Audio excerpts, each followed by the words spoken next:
What is up, side hustlers, entrepreneurs, business builders, and dream makers? Welcome to Study Your Side Hustle Podcast, episode 52. So glad to be back in your buds once again, as we are every single day of the work week. Guys, today's probably going to be a shorter episode just because I have something that I want to share with you, and I don't know how much I have to say on the matter, but as soon as I'm done and I've said what I have to say, I'm going to just stop the episode. So this could end up being like a 3-minute episode, guys. With that warning being said, let's go ahead and get right into it. So I want to talk to you guys about work-life balance and how important it is for entrepreneurs to maintain it.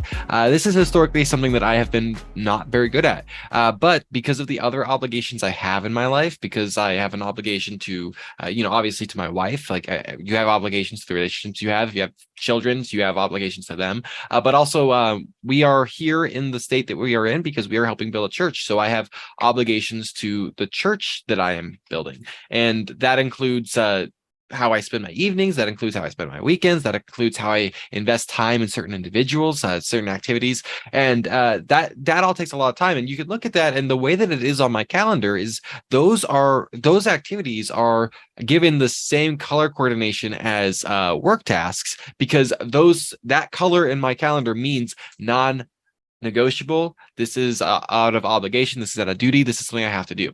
So all those things that fill my schedule throughout the day are like work-oriented tasks, and if they're focused, they're disciplined. And what I tend to do is I tend to be really bad at not working. So usually I wake up and I get to work, and as soon as I start working, I continue working up until my wife gets home, and then my wife gets home, and we have this like half an hour to hour and a half window before we have to go do whatever we do for the church, which all those things are great things. I'm not complaining about any of them. While they are duties and obligations, they are also joys and blessings that I get to participate in. But they are things that are on my calendar as have tos almost every day of the week. And so what I've started doing just this week that's felt really great and is helping me orient my life is I started adding other types of tasks under the same color classification as non-negotiable. And these are tasks that are meant to implement work-life balance. For example, on Mondays, I have put in the task that is non-negotiable, that is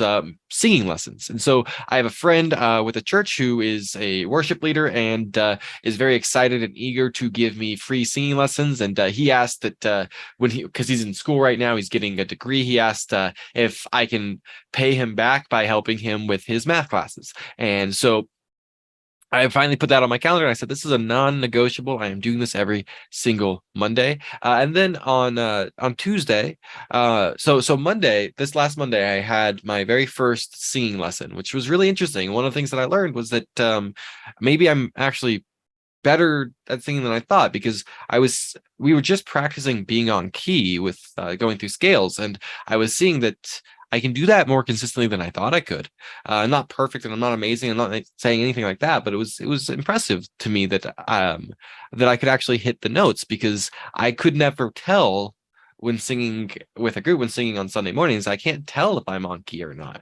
So that was really cool. And then Tuesday, my wife and I, and my brother-in-law, actually, we went to a West Coast swing dance. And so normally my wife and I, we dance East Coast. And so this was the first time that we went to learn West Coast, and that was really fun and interesting and new. And then yesterday, Wednesday, was another blocked out as non-negotiable every Wednesday. And this is the first Wednesday I did it. I have blocked out to play tennis with one of my friends. So now I have this window once a week where I'm playing tennis and I'm getting physical. My wife and I have also decided that we're going to dedicate that on Fridays, every Friday, we're going to go swing dancing. The cadence has been that every other Friday, we go East Coast swing, but we learned about a West Coast swing that happens every Friday. So we're going to alternate between the two. And so these are things that I'm putting into my schedule as non-negotiables that are for fun. They're enjoyable. They're doing things that I like and things that I'm interested in. And the intent is in forcing a better work-life balance for myself. And I'm sharing this with you for a couple of reasons. But one of them is that if you don't have a work-life balance, you're likely to burn out. And maybe you can go 3 months grinding, but I don't think you can go 3 years grinding. And so there's putting in rhythms to balance things out is really nice. This is the first time that I've ever implemented this. But when I was in Washington a couple weeks ago and I took time away from the business, that was when I really dug in and I figure this stuff out. And I said, I want to figure out a better balance. And so that was when I decided that I wanted to be able to implement these things. And this is the first week I've been able to since being back. And honestly, while I am stressed about the workload that I have because, well, a couple interesting things happened. I got a new responsibility put on my plate for the next 5 weeks that I'm very excited about. That's taking a lot of time. Probably taking something in the neighborhood of 6 to 8 hours is what it took for me. So this week. Okay. And then I also had a task on my to-do list that I expected would take me maybe a total of 3 hours. And the first 3 hour chunk that I spent working on it, I didn't even get through 10% of the task. And so I realized, oh, I misassessed this, which also means I misquoted it on the price and on the timeline. So I'm probably not going to meet my deadline, but I'm going to do the best I can to try to meet my deadline.